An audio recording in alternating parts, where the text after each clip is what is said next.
High, কেমন আছো তোমরা? আমি তো ভালো আছি।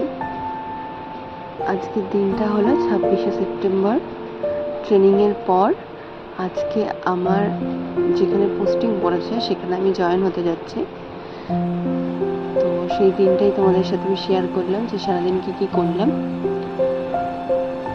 10টার মধ্যে আমাদের সেখানে উপস্থিত হতে বলেছিল। তা আমি সকাল সকাল বেরিয়ে পড়েছি।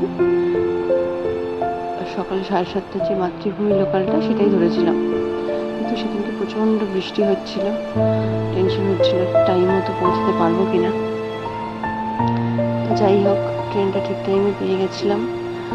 দেখতে দেখতে বিধাননগরে চলে আসলাম। বৃষ্টি থামছিলই না, প্রচণ্ডই বৃষ্টি হচ্ছিল। তারপর বিধাননগরে নেমে অটো করে আমরা পূর্ত ভবনের দিকে যাচ্ছিলাম, কারণ সেখানে